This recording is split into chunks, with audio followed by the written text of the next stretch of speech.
welcome to Seacliff Storytime. A lovely book by an author that we love, Jacqueline Woodson. Jacqueline Woodson is a neighbor of our families, of Daniel and Alexis and Lara and Ethan. And The World Belonged to Us is the title, so let's find out. In Brooklyn, in the summer, not so long ago, grown-ups always had some place to go or some kind of work to do.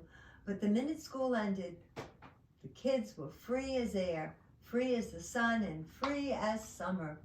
And even before school ended, the street got so hot that someone always found a wrench to turn the hydrant on, and someone else would find a soup can to scrape against the curb, and the bottoms was gone. It wasn't soup anymore, but it was a super shooter right over the hydrant.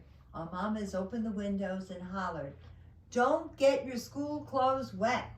But we had to run through the water, book bags and all. And our teacher's final words of the day had been, "Have a good summer." Our only plan on that last day of school was to take what they said seriously. In Brooklyn, in the summer, not so long ago, my mom would straighten my hair for school with a hot comb. Oh, and she'd twist it, and it should last a long time. But it only lasted until I ran right into the fire hydrant, and quick as that, my hair would spring back, and it was finally summer, and my hair had a right to be free, too. From the end of breakfast to the beginning of dinner, every single day, all summer long, we played in the street, and we'd shoot bottle caps into the air, and we would spin tops, and we learned to take turns. And not long after, the night before, we would jump and we'd run and we'd play, and the whole wide world felt like it belonged to us.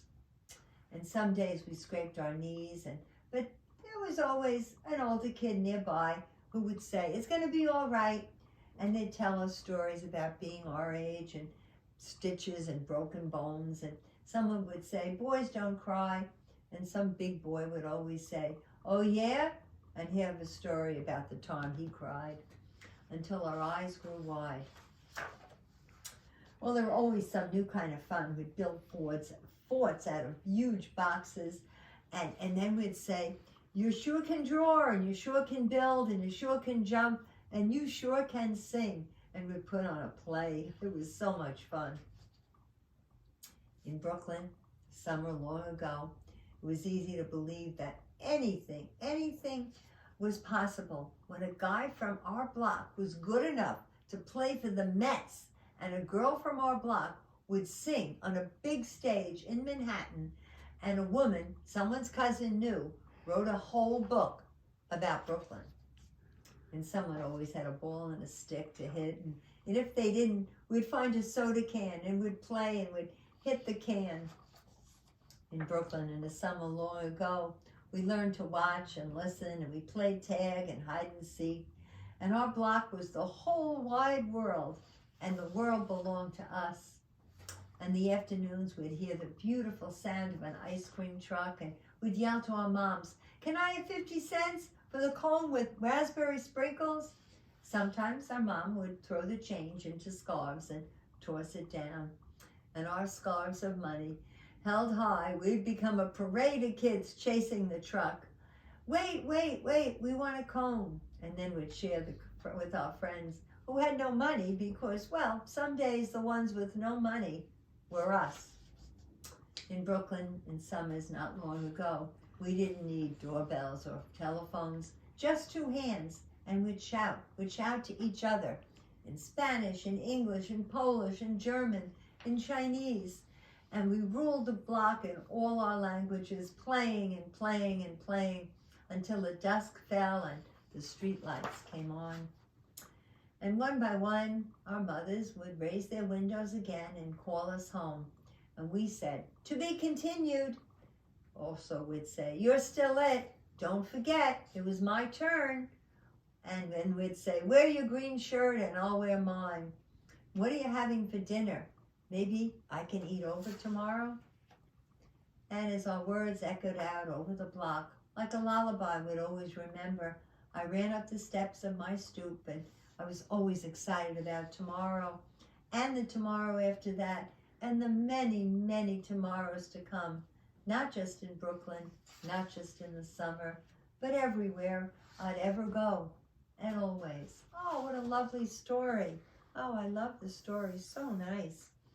And we have a birthday. Our friend John Scavala is having a birthday. And we're going to sing to him, but we have no idea what John likes, chocolate or vanilla. Well, I think we better take a look at our vote book and see who has voted.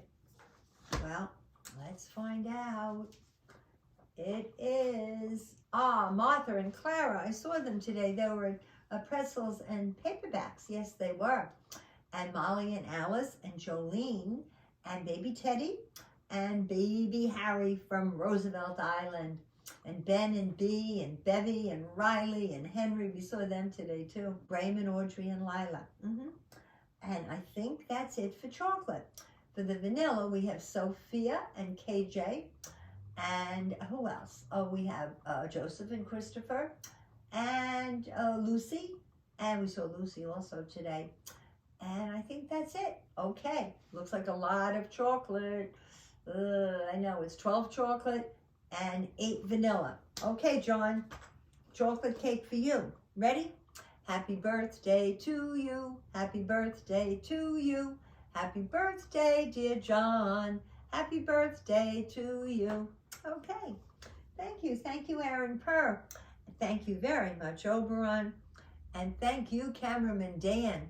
Remember, I love you all very, very much.